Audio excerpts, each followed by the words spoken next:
লেবাননের রাজধানী বৈরুতের দক্ষিণাংশে ব্যাপক বিমান হামলা অব্যাহত রেখেছে ইসরায়েল। আইডিএফের দাবি, হেজবুল্লাহর গোয়েন্দা সদর দপ্তরের অধীনে থাকা অস্ত্রাগারে হামলা চালানো হয়েছে। এছাড়া বেকা উপত্যকাতেও অব্যাহত রয়েছে জায়নবাদীদের আগ্রাসন। থেমে নেই হেজবুল্লাহর যোদ্ধারাও। ইসরায়েলের হাইফা এবং টাইবেরিয়াসে রকেট ছুড়েছে তারা। বৈরুতে হামলার পর থেকে খোঁজ মিলছে না ইরানের কুদস ফোর্সের কমান্ডার ইসরামাইল কানির। গত মাসে হেজবুল্লাহর প্রধান হাসান নাসরাল্লাহর মৃত্যুর পর লেবাননে যান তিনি, তবে গেল সপ্তাহে তার সঙ্গে যোগাযোগ করা যাচ্ছে না বলে জানিয়েছে ইরানের ঊর্ধ্বতন দুই কর্মকর্তা।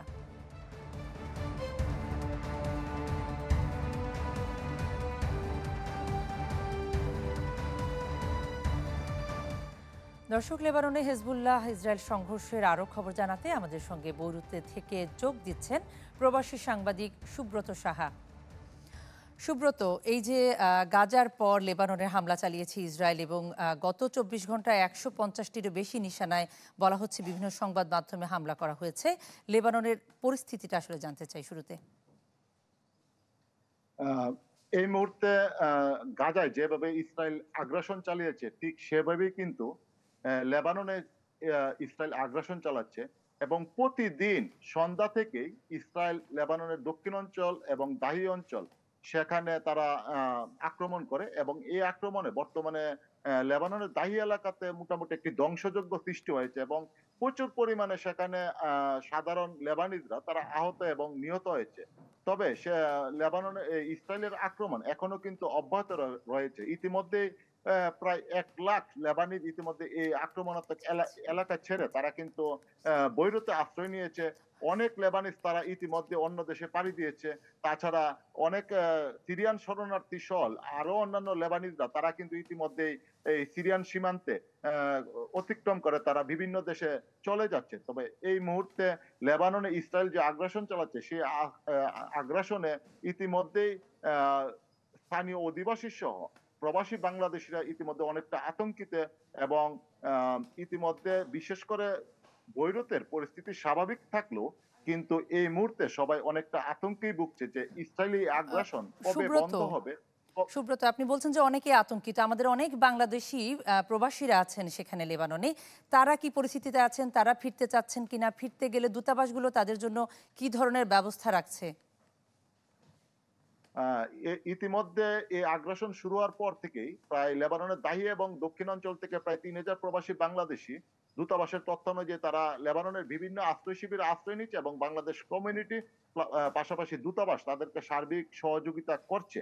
তবে বৈরুতের যারা যে সকল বাংলাদেশি আছে তারা একটু নিরাপদ থাকলেও কিন্তু এই আশ্রয় শিবিরে থাকা এই সকল ভুক্তভোগী প্রবাসীরা অনেকটা আতঙ্কে আছে, কারণ ইতিমধ্যে তারা তাদের কাজকর্ম নেই, তাদের কাছে অর্থ নেই এবং তাদের অনেকে বাংলাদেশে ফিরে যাওয়ার জন্য ইতিমধ্যে বাংলাদেশ সরকারের সহযোগিতা কামনা করছে এবং তাদের পরিবারগুলো যারা বাংলাদেশে আছে তারাও কিন্তু একরকম উদ্বেগ এবং উৎকণ্ঠার মধ্যে দিন পার করছে।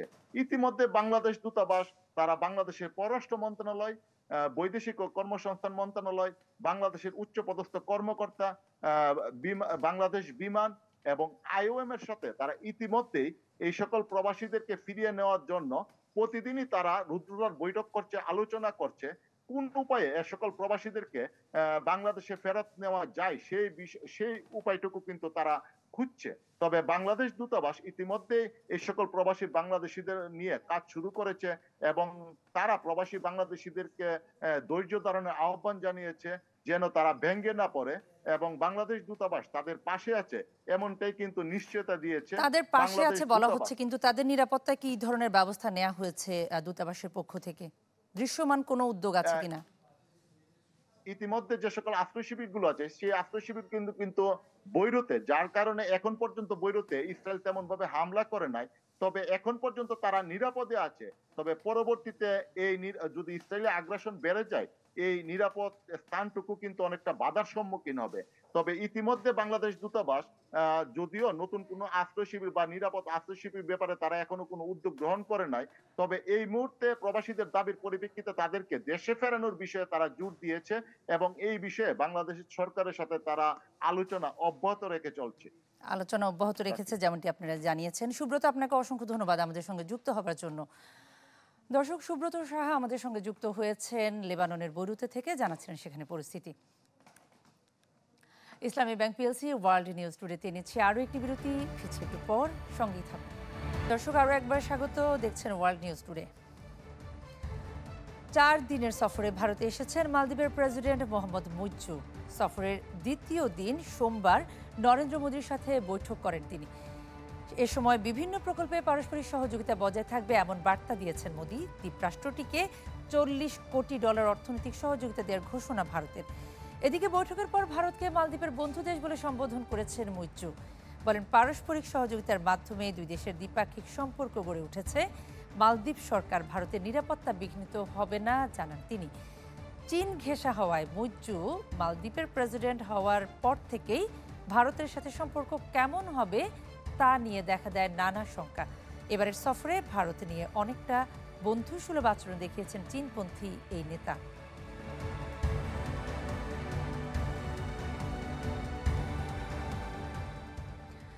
এবছর চিকিৎসা শাস্ত্র এবং শরীরতত্ত্বে যৌথভাবে নোবেল পেলেন 2 মার্কিন বিজ্ঞানী, ভিক্টর অ্যামব্রস এবং গ্যারি রোপকুন। মাইক্রো আরএনএ আবিষ্কার এবং পোস্ট ট্রান্সক্রিপশনাল জিন নিয়ন্ত্রণে ভূমিকার জন্যই নোবেল জিতেছেন তারা। মার্কিন 2 বিজ্ঞানী ভিক্টর অ্যামব্রস ও গ্যারি রফকুন মাইক্রো আরএনএ আবিষ্কার ও জিন নিয়ন্ত্রণে ট্রান্সক্রিপশন পরবর্তী ভূমিকা নিয়ে গবেষণার জন্য এবছরে দুজনকে বেছে নিয়েছে নোবেল কমিটি। নোবেল কমিটি বলছে, সি এলেগান্স নামে ছোট্ট কীটের দেহে এমআরএনএ রূপান্তরের ফলে তৈরি হয় জিনগত প্রোটিন, আর সেটি নিয়েই গবেষণা করেছেন অ্যামব্রস ও রফকুন। তাদের গবেষণায় মাইক্রো আরএনএ জীবদেহের বিকাশে কি ভূমিকা রাখে তা উঠে এসেছে। এই 2 বিজ্ঞানেরই বসবাস যুক্তরাষ্ট্রের ম্যাসাচুসেটসে। অ্যামব্রোস কাজ করছেন ম্যাসাচুসেটস মেডিকেল স্কুল বিশ্ববিদ্যালয়ে ন্যাচারাল সায়েন্সের অধ্যাপক হিসেবে, আর হার্ভার্ড মেডিকেল স্কুলের জেনেটিক্সের শিক্ষক রফকুন। করোনা ভাইরাসের বিরুদ্ধে মানবদেহে প্রতিরোধ ক্ষমতা গড়ে তুলতে ভ্যাকসিনের জন্য গেল বছর চিকিৎসায় নোবেল পুরস্কার জিতেছিলেন কাটলিন কারিকো ও ড্রিউ উইজম্যান। তাদের গবেষণার মূল বিষয় ছিল এমআরএনএ কিভাবে প্রতিরোধ ক্ষমতার সঙ্গে বিক্রিয়া করে। প্রতি বছর অক্টোবরের প্রথম সোমবার ঘোষণা করা হয় চিকিৎসা শাস্ত্র ও শরীরতত্ত্বে নোবেল বিজয়ীদের নাম। সুইডিশ বিজ্ঞানী আলফ্রেড বার্নার্ড নোবেলের নামে 1901 সাল থেকে দেয়া হচ্ছে বিশ্বের সবচেয়ে মর্যাদাপূর্ণ এই পুরস্কার। মাসুম রাব্বি, চ্যানেল 24। দর্শক, এরই সাথে শেষ করছি ইসলামী ব্যাংক পিএলসি ওয়ার্ল্ড নিউজ টুডের আজকের আয়োজন। সপ্তাহের প্রতিদিন বিশ্বের গুরুত্বপূর্ণ সব সংবাদ এবং বিশ্লেষণ জানতে একই সময়ে চোখ রাখুন চ্যানেল